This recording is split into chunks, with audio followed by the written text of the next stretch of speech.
Tonight on WTOP-10 Nightly News, protests sparked at Columbia University. What they're about and who is involved. Plus, updates on the Trump hush money trial, what prosecutors are planning to ask him. But first, an update on reports of a body in Oswego River from this past weekend. Who they think it might be, up next. WTOP-10 Nightly News starts now.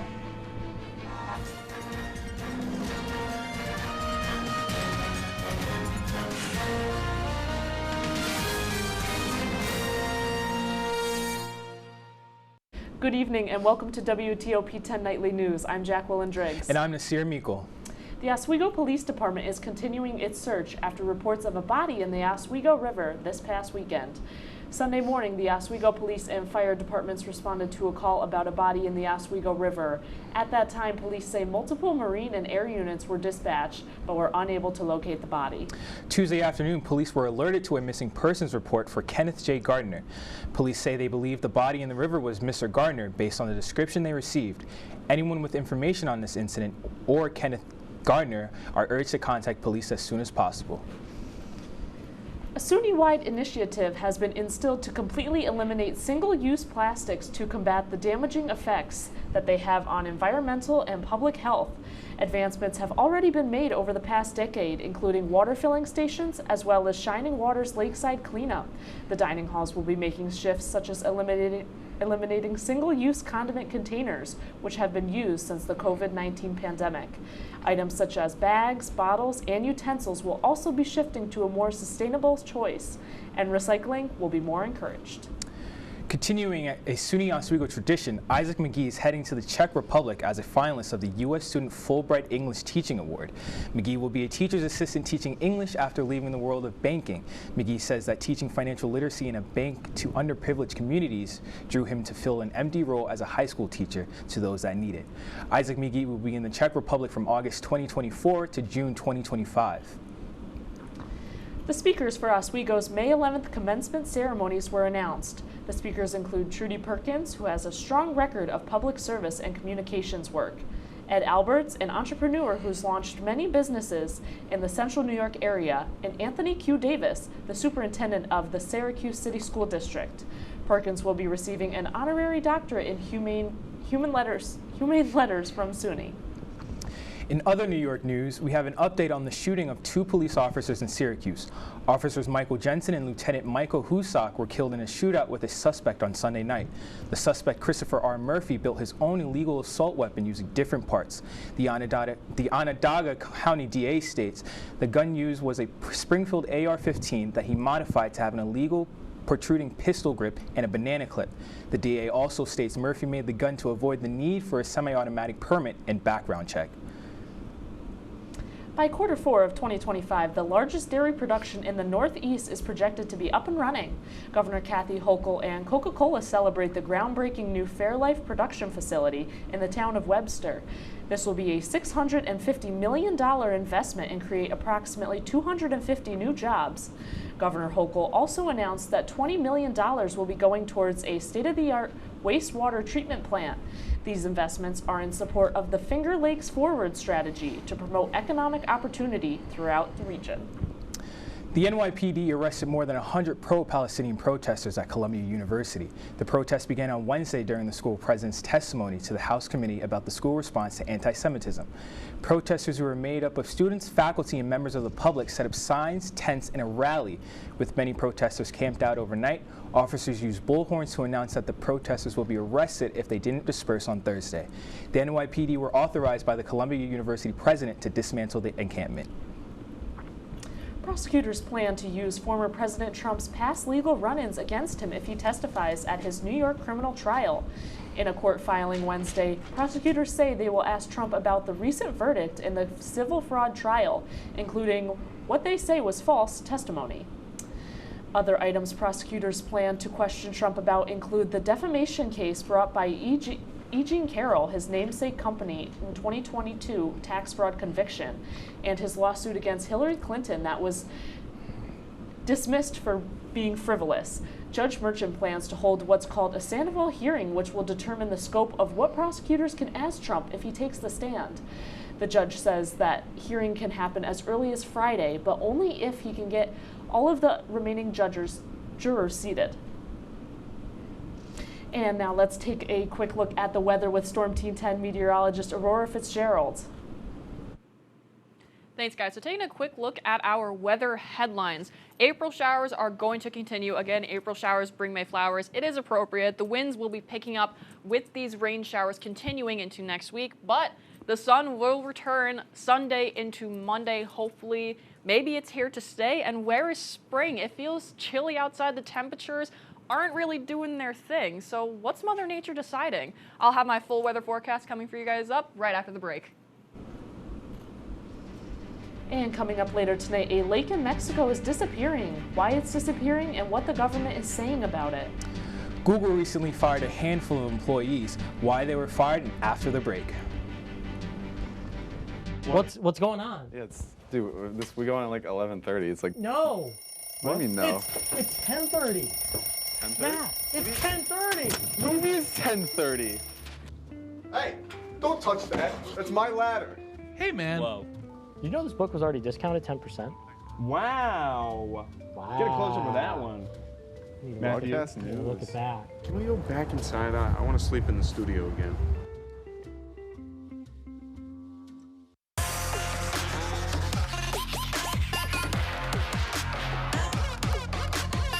Up like throw it, not able to get on it. DeCarlo on the rebound.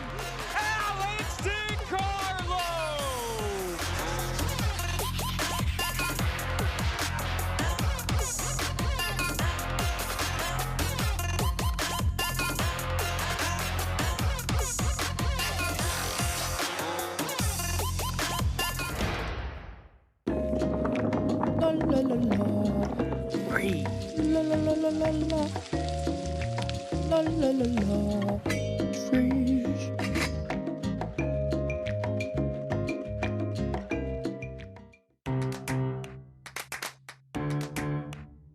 We'll deep dive into our feelings in our Real Talk segment. Stay tuned because it's about to get real.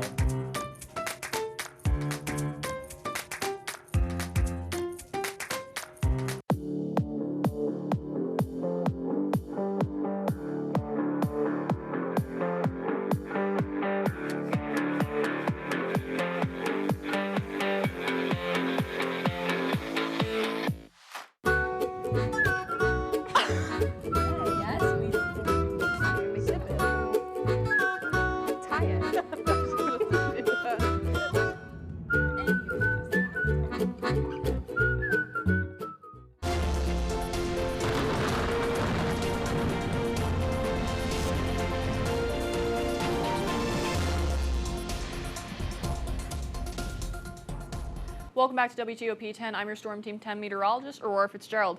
Taking a look at our Oswego current conditions, currently 48 degrees. It's very chilly out there. It's feeling like 46.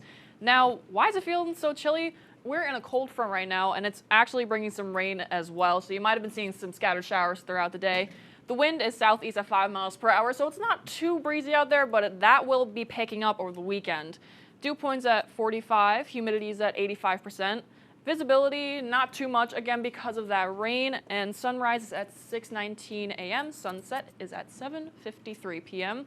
Taking a look at around the state, again, Oswego's at 46, Syracuse is at, Oswego's at 48, Syracuse is at 46. Now, a lot of these places, they're not really reaching 50. We have Elmira down here reaching 53. Over in Saratoga, we have 40. That's really, really cold for spring. Rochester, we have 52, and North Dansville, we have 53. Not many places reaching the mid to high 50s like we're expecting since it's spring, but hopefully these temperatures will be picking up. And your AM commute for tomorrow, it's going to be 50 to 55 degrees. You're probably going to see some scattered showers out there. So whether you're driving, going on the bus, or walking, definitely have an umbrella with you. Try to bundle up a little bit. It's not going to feel that warm. But traveling shouldn't be bad. Just make sure your windshield wipers are working. Make sure everything in your car is working. Tomorrow's hourly forecast, 9 a.m. as you're heading out the door probably to classes. It's going to be cloudy. The rain probably won't start just yet. We're going to have windy showers. This is when the wind is going to pick up. It's going to be 56 degrees to 58 degrees. It is going to get a little warmer, but unfortunately, it's going to be rainy. Then we're going to see scattered showers into the evening, 6 p.m. into 9 p.m., which is 54 degrees, and then 50 degrees. So temperatures are kind of fluctuating. What's Mother Nature deciding right now? It doesn't really feel like spring, but April showers bring May flowers, so it's all right. So Friday, 58 degrees. You are going to see, again, windy conditions and scattered showers, low of 42. Saturday, you're still going to see a chance of rain showers. However, the sun is coming back on Sunday and Monday. We see the temperatures rising just a bit, but then those chances of rains are going to return by Tuesday and Wednesday. And we're going to have a low of possibly 34 over here on Wednesday, so it's going to get very, very chilly. You're still going to want to bundle up, but hopefully the sun will be back by Thursday, and that is all for my forecast. Now back to the desk. Thank you, Aurora. The United States is launching sanctions against Iran in response to its attacks on Israel. Iran launched missiles and drones in reaction to an Israeli attack on a diplomatic compound in Damascus. The sanctions primarily target 5 companies associated with Iran's steel and engine industries. There are also sanctions pointed towards companies that service the engines used in the drones used to attack Israel. The sanctions were coordinated with European allies. Google has fired 20 employees protesting the company's deal with Israel. The company recently made a $1.2 billion cloud computing deal between Google and Amazon with Israel, a deal that not all employees agreed with. Some protesters said, quote, "no tech for apartheid," end quote, and accused Google to caring about its Israeli ideal more than its own workers. Protesters were escorted off the premises by law enforcement after refusing to leave. Many people across several states lost connection to the 911 emergency system and had to use the text and landline options as the system was down in certain areas on Wednesday. Laura Aguirre has more on the cause and effects of the incident. To our knowledge, we have never experienced an outage of this magnitude or duration. Officials in Sioux Falls, South Dakota confirmed that their 911 system suddenly went offline for just over 2 hours Wednesday night. And they weren't alone. Authorities in Texas, Nebraska, and Nevada also announced similar outages in multiple cities. The culprit, a fiber cut during the installation of a light pole, said Lumen Thursday morning, a networking company that provides enhanced 911 services to several U.S. states. A Lumen rep declined to tell CNN more details about the installation hiccup or where the light pole was located. Although a potential cause has been identified in this case, widespread outages like this across infrastructure, healthcare, and business systems nationwide are under increasing scrutiny by federal agencies and national security experts. Just this week, a cybersecurity firm said Russian hackers are suspected to have temporarily taken control of a computer network in the small town of Muleshoe, Texas in January. A similar cyber attack happened at a water plant in Pennsylvania last year that U.S. officials blame on Iranian hackers. Command and control of critical systems has been under attack by hostile foreign powers. As for the multi-state 911 outage, only 3 of the 4 states impacted are serviced by Lumen. Authorities in Del Rio, Texas said Thursday afternoon that their disruption was related to the mobile provider in their area. I'm Laura Aguirre reporting. The issue was largely resolved by today. However, this was a stark reminder of how vulnerable even the most high-traffic system we use really are. Much of the United Emirates remains closed after record-breaking rainfall. Schools are closed, the Dubai airport is congested, and many neighborhoods in Dubai are stuck at home. There are still large pools of water and piles of debris being pumped off by the roads and trucks to attempt to clear the streets. The Dubai municipality requests residents to send in WhatsApp texts to call in street water removal. A popular tourist destination lake in central Mexico is disappearing due to drought, deforestation, and water theft. Lake Pátzcuaro has lost over half its water volume since authorities began monitoring it. The local government blames both environmental factors and human activity. There has been a drought in the area, meaning criminals drain the lake to sell water to people, and there is no rain to replenish the lake. Still to come on WTOP-10 Nightly News, home prices are still fluctuating, but good news may be on the horizon for potential home buyers. How the market is looking ahead. But first, the pesky, noisy creatures are here again. With the return of cicadas, we'll tell you what the experts are saying on how to keep your pets safe.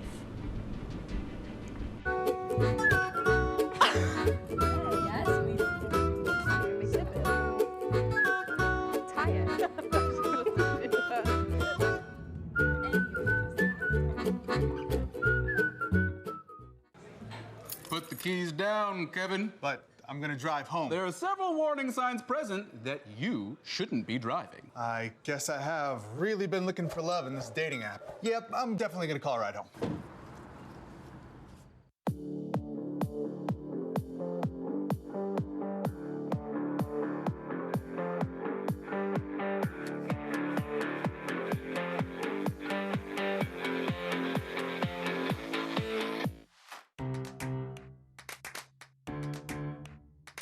We'll deep dive into our feelings in our Real Talk segment. Stay tuned because it's about to get real.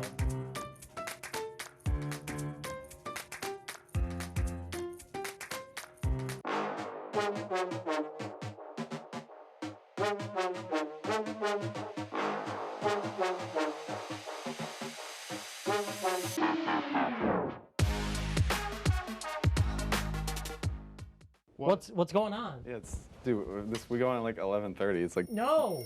What do you mean no? It's 10:30. 10:30? Yeah, it's 10:30. What do you mean it's 10:30? Hey, don't touch that. That's my ladder. Hey, man. Whoa. You know this book was already discounted 10%? Wow. Wow. Get a close-up of that one. Matthew, Broadcast news. Look at that. can we go back inside? I want to sleep in the studio again.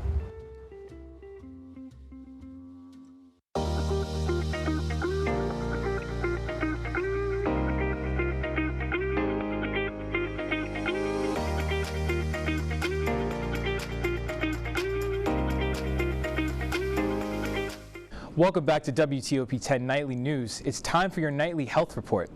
SUNY Oswego students were encouraged to not gamble with their sexual health at today's Vegas-themed event for sexually transmitted disease testing.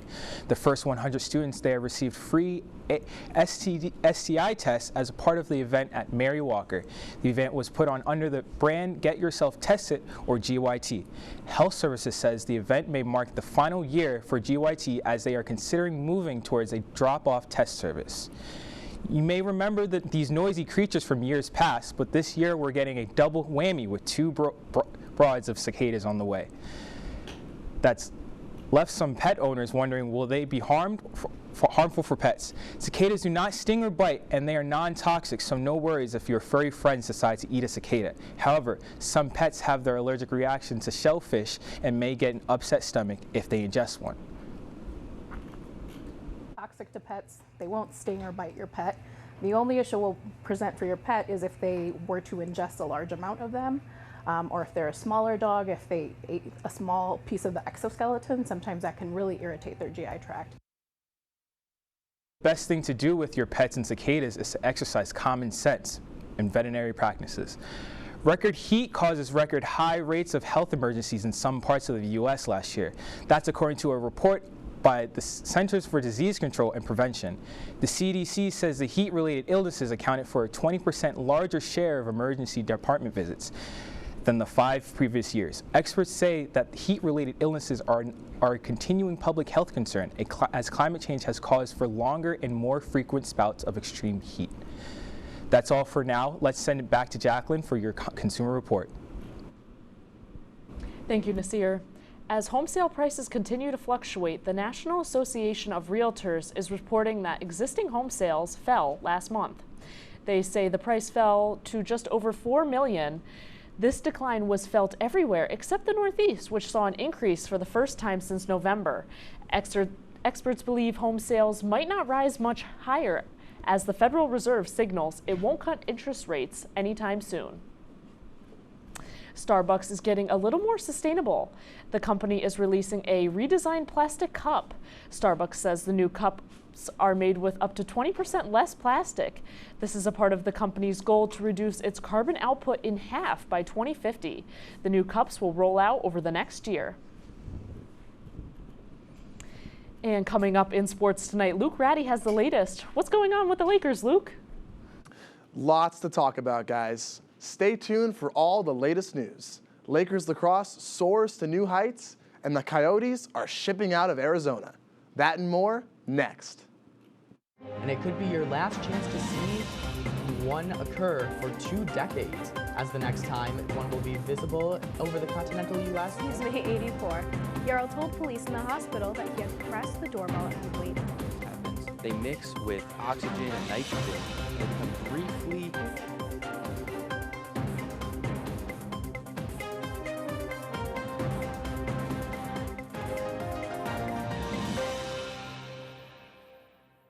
What's going on? Yeah, dude, we go on at like 11:30. It's like. No.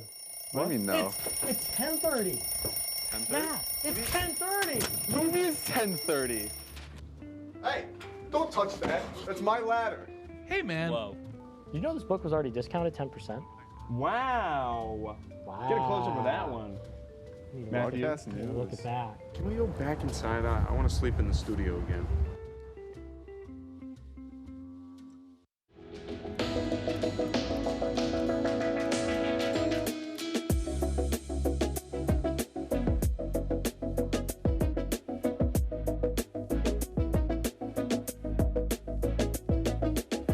When I was in foster care, I never knew when I would have to move, so I always had my suitcase ready to go. Then one day, I was adopted. My new parents opened their hearts and home to me. My parents cook my favorite breakfast for me every morning. My parents take me on trips I never thought I would go on. They gave me a home and an even better reason to use that suitcase. My parents aren't perfect, but they're perfect for me.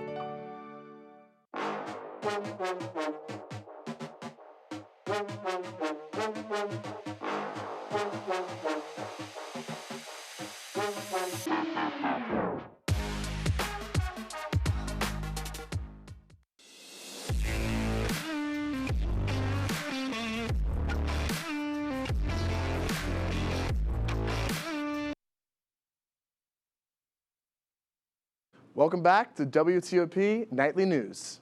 I'm Luke Ratty with your sports report. Starting off with college football, the Syracuse Orange are getting some help with their receiver corps.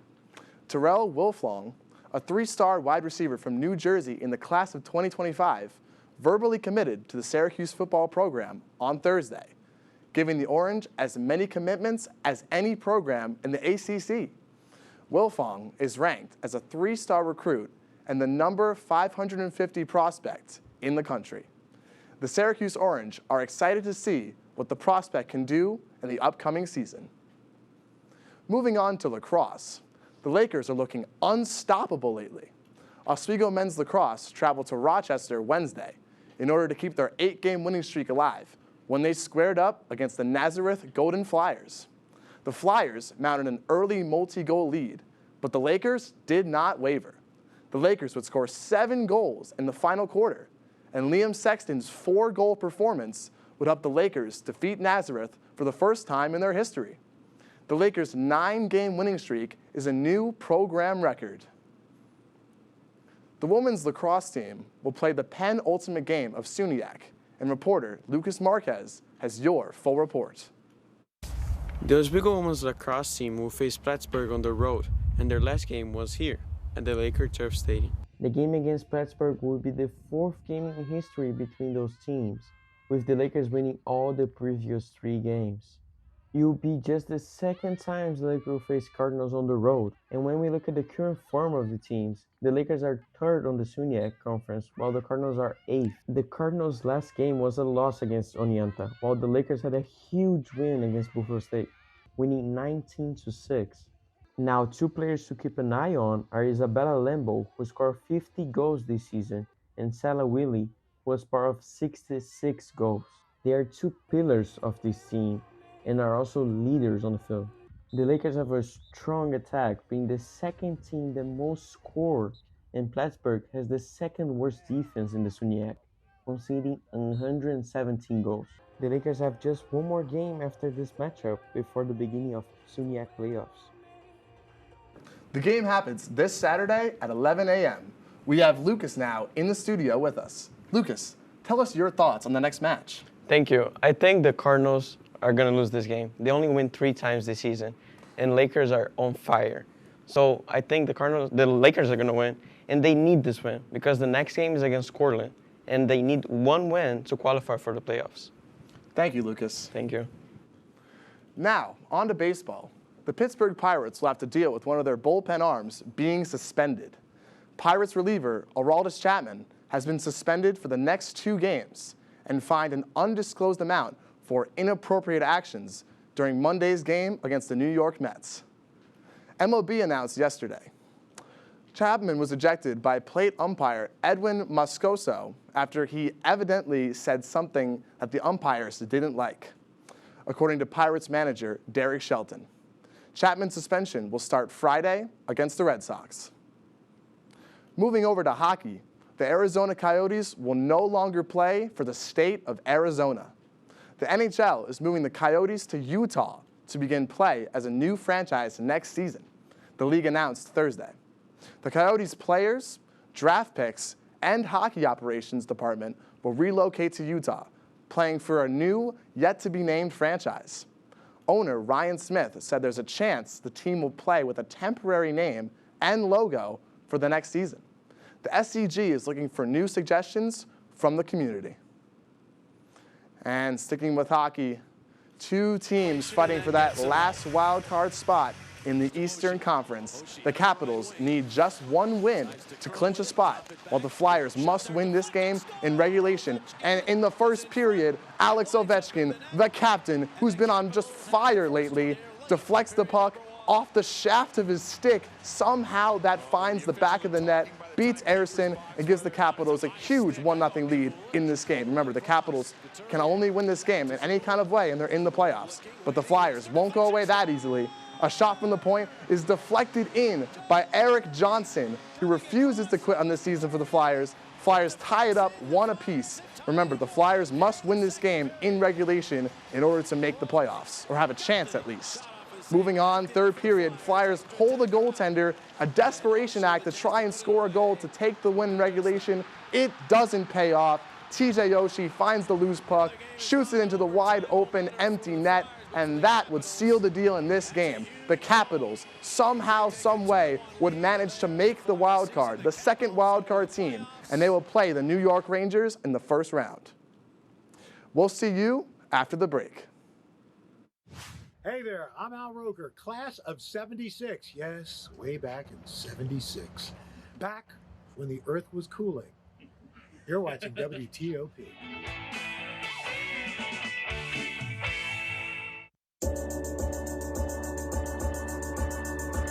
The Kinda Late Show with Chloe and Anna.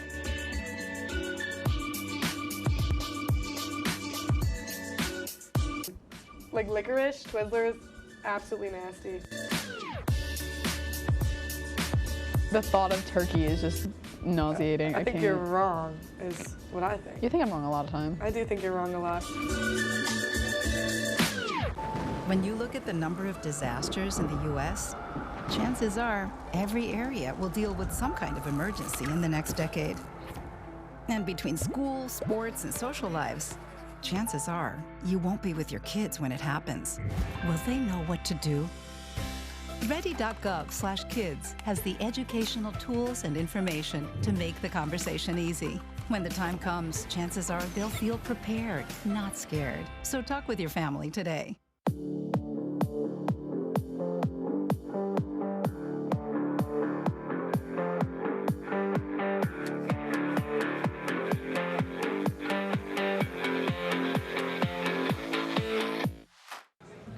Put the keys down, Kevin. But I'm gonna drive home. There are several warning signs present that you shouldn't be driving. I guess I have really been looking for love in this dating app. Yep, I'm definitely gonna call a ride home.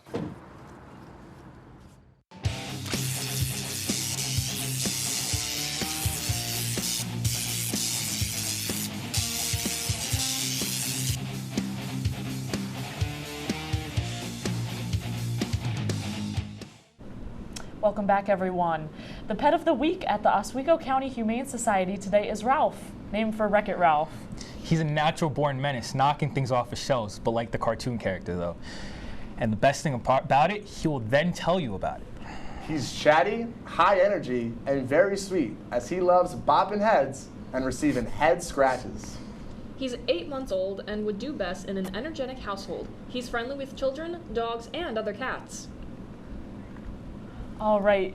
Thank you for watching tonight, everyone. That's our report for tonight. Be sure to stay tuned for the bigger picture. Thank you for watching. Have a great night.